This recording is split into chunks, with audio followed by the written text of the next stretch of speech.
Thor का hammer चोरी हो चुका था, इसलिए हैमर को ढूंढने के लिए थॉर लोकी के पास गया। शुरू में तो लोकी ने इस काम के लिए आनाकानी की, लेकिन जैसा कि थॉर ने कहा था अंत में काम बन ही जाता है, तो लोकी भी थॉर की पार्शियली मदद करने के लिए मान गया। उसने थॉर को एक ऐसे बंदी के पास भेजा जो कि थॉर के हैमर को ढूंढ सकता था। ये कोई और नहीं बल्कि थ्रॉग था। थ्रॉग थॉर का एक ऐसा वर्जन है जो कि दिखने में मेढक जैसा है। थ्रॉग ने थॉर को अपनी सारी प्लानिंग बताई कि वो कैसे म्योनिर को ढूंढेगा, जिसके बाद थ्रॉग अपनी अवेंजर्स की टीम के साथ म्योनिर को ढूंढने चल दिया।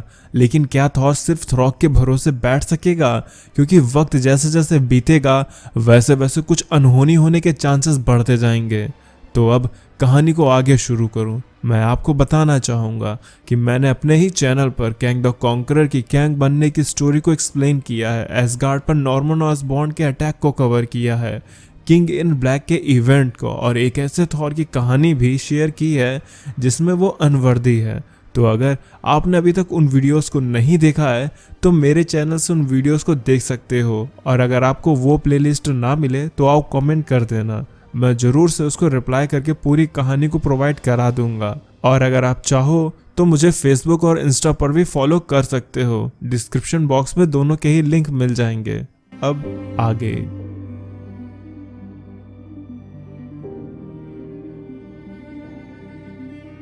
तो पहले क्या था? कुछ टाइटन्स थे, the Elder God, ancient shrines, the black winter, the God Tempest, the king in black, the Phoenix. अंधेरे को चीरती हुई रोशनी। जैसे जैसे वीरान स्पेस को यूनिवर्स बना रही थी तब ये सब थे, बस इनके बारे में हर कोई को नहीं पता था। किंग इन ब्लैक को तो एक प्लेनेट में कैद कर दिया गया था, ब्लैक विंटर भी था, जिसके बारे में अगर कोई जानता था तो उसने उसकी खौफनाक कहानी लोगों तक नहीं पहुंचाई, या फिर वो उस कहानी को पहुंचाने के लिए जिंदा ही नहीं बचा। यानी कि दोस्तों, ब्लैक विंटर यूनिवर्स के क्रिएशन की शुरुआत के दिनों में एग्जिस्ट करता था, और इतनी पुरानी चीज थॉर के हाथों मारी गई ये पॉसिबल नहीं था। थॉर जब ऑल फादर बना तो उसे एसगार्ड के कुछ ऐसे राज के बारे में पता चला जो कि उसे पहले नहीं पता थे, और अभी भी न जाने कितने ऐसे राज हैं जो थॉर को देखना बाकी हैं। यूनिवर्स के शुरुआती दिनों में टाइटन्स इतने बड़े हुआ करते थे कि उनकी लड़ाई में वो प्लैनेट्स को ऐसे उठाकर एक दूसरे पर मारते थे जैसे प्लैनेट्स उनके लिए बॉल के समान हो। टाइटन्स की आपसी लड़ाई में ही यूनिवर्स में कुछ चीज़ों की शुरुआत भी हुई। जब एक प्लैनेट उस लड़ाई में बर्बाद हुआ तो उसका एक टुकड़ा स्पेस में फ्लोट करता हुआ कहीं आ गिरा। ओडिन ने इस टुकड़े को देख के समझ लिया कि ये साधारण नहीं है, इसलिए ओडिन ने उस टुकड़े को ठंडा करने की पूरी कोशिश की, पर वो ऐसा नहीं कर सके। इसलिए वो उन बौनों के पास गए जो इस टुकड़े की गर्मी को शांत कर सकते थे। ऐसा करना आसान नहीं था, लेकिन उन शानदार बौने कारीगरों ने उस टुकड़े को ठंडा किया और उसे एक हथियार की शक्ल दी। वो म्योनिर जो एक बार जेन फोस्टर के साथ रहा, उसने एसगार्ड के पुराने दुश्मन मैंगॉक को हराने में अहम भूमिका निभाई। तब जाकर जेन ने मैंगॉक को म्योनिर में बांधकर उसे सूरज में फेंक दिया। म्योनिर एक बार फिर से गर्म हो गया, तब तक जब तक थॉर ने उसे वापस से उसे जलते हुए सूरज से नहीं निकाला। और अब वही हैमर थॉर से खो चुका था। थॉर ने सिफ से कहा, मेरा हैमर वो चोरी हो चुका है, तुम मुझे दिखाओ कि वो कहाँ पर है। सिफ ने जवाब दिया, मेरे राजा, वो मुझे कहीं दिख नहीं रहा है। थॉर ने पूछा, कैसे? ये कैसे पॉसिबल है जो तुम उसे नहीं देख पा रही हो? सिफ ने जवाब दिया, कोई इतना पावरफुल है जो उसका मैजिक उसे मेरी नजरों में नहीं आने दे रहा है और मैं उसे नहीं देख पा रही। लेकिन थॉर, अब आप वो वॉरलॉर्ड नहीं हैं, आप एक राजा हैं, और अब तो बिल भी वापस आ चुका है, आप उसे इस काम के लिए भेज सकते हैं। एक राजा होने के नाते आपकी और भी जिम्मेदारियां हैं जिनको आपकी अटेंशन की जरूरत है। थॉर ने कहा, यहाँ एक बुक है सिर्फ, जिसे सिर्फ एसगार्ड के राजा ही पढ़ सकते हैं। उसमें टाइटन्स की वॉर, मेरे ग्रैंडफादर ओडिन की वॉर के बारे में काफी कुछ लिखा है। आजकल मैं वही पढ़ रहा हूँ। उसमें एक प्रोफेसी के बारे में लिखा है। मैं हफ्तों से ना तो खाया हूँ ना सोया हूँ। उसमें लिखा है कि ग्रेट स्टॉर्म एक तबाही के साथ वापस आएगी और उस हैमर को उठाने वाला कोई और नहीं बल्कि गॉड ऑफ हैमर होगा। वो किताब ये भी कहती है कि वो गोल्डन किंग ऑफ एसगार्ड को मार देगी और उस राजा की सोल को हमेशा हमेशा के लिए उस हैमर में कैद करके रख देगी। मैं उस किताब को ये नहीं बताने दूंगा कि मैं कैसे मरने वाला हूँ। इसलिए तुम्हें अगर इन बातों से भी ज्यादा एसगार्ड के बाकी के काम इंपॉर्टेंट लग रहे हैं तो जाओ, तुम खुद जाकर उन कामों को कर लो। सिफ ने कहा, थॉर मेरा वो मतलब नहीं था। थॉर ने कहा, सिफ क्या तुम चाहती हो कि मैं तुमसे तुम्हारी स्वॉर्ड ले लूं? सिफ ने कहा, नहीं माय किंग। तो थॉर ने कहा, गुड, मुझे अब उस बुढ़ऊ के पास भेज दो।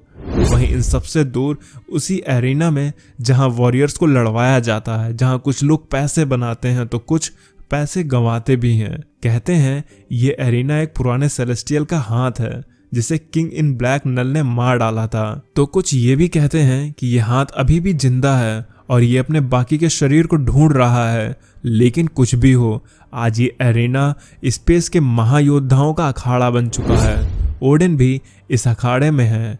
एक जाइंट से लड़ते हुए ओडिन ने कहा, तुम इसे लड़ना कहते हो? अभी तो तुमने हमारा खून भी नहीं निकाला है। पर तभी वो जाइंट ओडिन को लात मारकर दूर फेंक देता है और अपनी तलवार से जैसे ही ओडिन को मारने को होता है कि तभी वहां थॉर आ जाता है। थॉर ने कहा, मेरे फादर से दूर रहो, और उस जाइंट को पीछे फेंक दिया।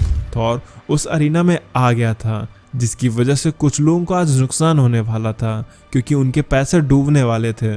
थॉर ने ओडिन से पूछा, तो आपको यही जगह मिली थी रहने के लिए?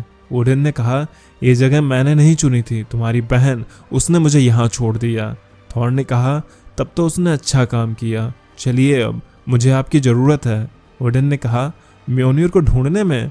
थॉर ने पूछा, आपको इसके बारे में कैसे पता? तो क्या आप अब तक मेरी मदद मांगने का इंतजार कर रहे थे? ओडिन ने कहा, बेटे वो तो तुम पहले ही मना कर चुके थे। तुमने वैनाहाइम के जंगलों में ही क्लियर कर दिया था कि तुम्हें मुझसे ना तो बात करनी है ना ही मुझसे कोई मदद चाहिए है तुमको। जरा अपने पीछे देखो बेटे। तभी थॉर ने पलटकर उस जाइंट का हाथ काट दिया। आपकी वजह से फादर, मुझे आज एक बार फिर से आपका फैलाया हुआ रायता समेटना पड़ रहा है। बस इसीलिए मैं आज आपके पास आया हूँ।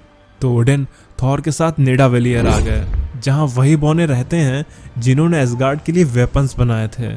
थॉर ने पूछा, आखिर हम यहाँ कर क्या रहे हैं? हमें इस वक्त अपने हथियार को ढूंढना चाहिए, ना कि अपने लिए किसी हथियार को बनवाना चाहिए। ओडिन ने कहा, बौने अपने बनाए हर एक हथियार का ट्रैक रिकॉर्ड रखते हैं कि उनका बनाया वेपन किसके पास है और किस जगह पर है। जब वो बौने किसी हथियार को बनाते हैं तब वो उसमें अपनी सोल का एक हिस्सा भी डालते हैं। अगर ये कहा जाता है कि बौनों ने हथियार बनाने में अपनी जी जान लगाई है तो लोग गलत नहीं कहते हैं। लेकिन आगे चलते हुए ओडिन कुछ देखकर रुक जाते हैं और वो शॉक रह जाते हैं क्योंकि भट्टी को गार्ड करने वाले सैनिक और रेवंस सब बाहर मरे पड़े थे। थॉर ने कहा, इन्हें कोई ऐसे कैसे मार सकता है? ये इस भट्टी के सबसे बेहतरीन रक्षक थे और इनका तो खून भी नहीं दिख रहा है, जैसे इन्हें किसी ने पलक झपकते ही मार डाला। ओडिन ने कहा, बेटे तुम सही कह रहे हो, क्योंकि यहाँ जंग नहीं छिड़ी थी बल्कि यहाँ किसी ने स्लॉटर किया है। अंदर भट्टी के पास आकर थॉर और ओडिन ने क्या देखा? वहाँ सब बौने मरे पड़े थे।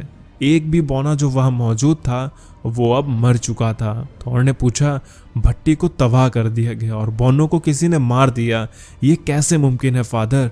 ओडिन ने कहा, जरा इन बॉडीज को तो देखो, बताओ तुम्हें क्या लगता है कि इन्हें किस हथियार से मारा गया होगा? तुम तो इन निशानों को अच्छे से पहचान सकते हो क्योंकि तुमने तो इसे लंबे समय तक अपने ही पास रखा है। बताओ थॉर, तुम्हें क्या लगता है ये सब किससे मारे गए हैं?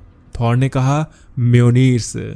तो जिसने भी म्योनिर को चुराया है उसने ही इन बौनों को मार दिया, लेकिन क्यों? और एसगार्ड की उस किताब की प्रोफेसी सच होने वाली है कि म्योनिर से ही गोल्डन किंग ऑफ एसगार्ड का अंत होगा। तो क्या थॉर म्योनिर से मारा जाएगा?